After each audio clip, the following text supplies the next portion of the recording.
السلام علیکم ناظرین، آپ دیکھ رہے ہیں AK ہسٹوریکل۔ ناظرین، پاکستان کی تاریخ میں ایک بار پھر ایک سابق وزیر اعظم کو عمر قید، جرمانے اور نااہلی کی سزا سنا دی گئی۔ ناظرین، اس بار یہ سزا پاکستان کے سابق وزیر اعظم عمران خان کو توشہ خانہ کیس میں سنائی گئی ہے۔ توشہ خانہ بنیادی طور پر ہے کیا اور عمران خان پر کون سے الزامات لگائے گئے، اس کے بارے میں تفصیلی بات چیت کرتے ہیں۔ توشہ خانہ بنیادی طور پر ایک سرکاری ڈپوزٹری ہے جس میں پاکستان کے قانون کے مطابق پاکستان کے پولیٹیشین جو بیرونی دورہ کرتے ہیں وہاں سے ملنے والے تحائف توشہ خانہ میں جمع کروانے کے پابند ہیں اور وہ توشہ خانہ سے تحائف خرید بھی سکتے ہیں۔ الیکشن کمیشن کے قانون کے مطابق کوئی بھی پولیٹیشین جو توشہ خانہ سے تحائف خریدتا ہے اس کو اپنے اثاثوں میں ظاہر کرنے کا پابند ہے۔ ناظرین، عمران خان پر یہ الزام ہے کہ انہوں نے توشہ خانہ سے خریدے گئے تحائف کو اپنے اثاثوں میں ظاہر نہیں کیا ہے، تو اس پر توشہ خانہ کیس چلا اور مختلف ٹرائل کے بعد آج سیشن جج اسلام آباد ہائی کورٹ ہمایوں دلاور نے توشہ خانہ کیس کا فیصلہ سنا دیا۔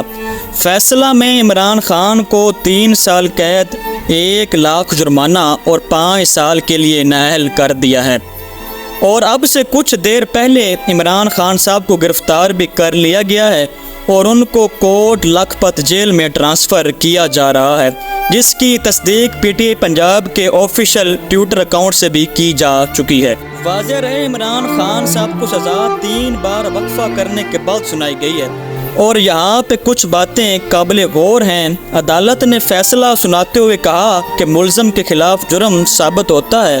ملزم نے الیکشن کمیشن میں جھوٹی تفصیلات جمع کروائیں اور کرپٹ پریکٹسز کے مرتکب قرار پائے ہیں۔ جج ہمایوں دلاور جو مختلف تنازعات کا بھی شکار ہو چکے ہیں، انہوں نے فیصلہ سنایا کہ ملزم کو الیکشن کمیشن کے ایکٹ کے سیکشن 174 کے تحت 3 سال قید، 1 لاکھ جرمانے کی سزا سنائی جاتی ہے، اور فیصلہ کی کاپی IG پنجاب کو عمل درآمد کے لیے دے دی گئی۔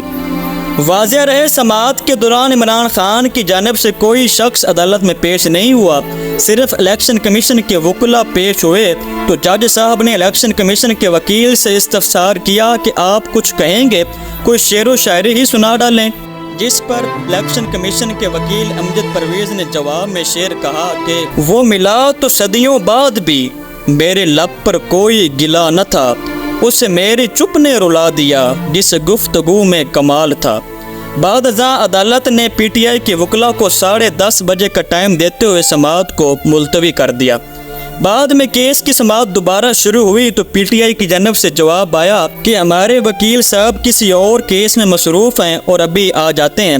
جج نے دوبارہ کیس کی سماعت 12 بجے تک ملتوی کر دی اور ساتھ کہا کہ خواجہ حارث 12 بجے پیش نہ ہوئے تو فیصلہ محفوظ کر لیا جائے گا۔ ناظرین، جب تیسری بار بھی خواجہ حارث جو کہ PTI کے وکیل ہیں پیش نہ ہوئے تو جج ہمایوں دلاور نے فیصلہ محفوظ کر لیا اور عمران خان کو 3 سال قید، 1 لاکھ جرمانہ اور 5 سال کے لیے نااہل کر دیا ہے۔ AK ہسٹوریکل از سائننگ آف۔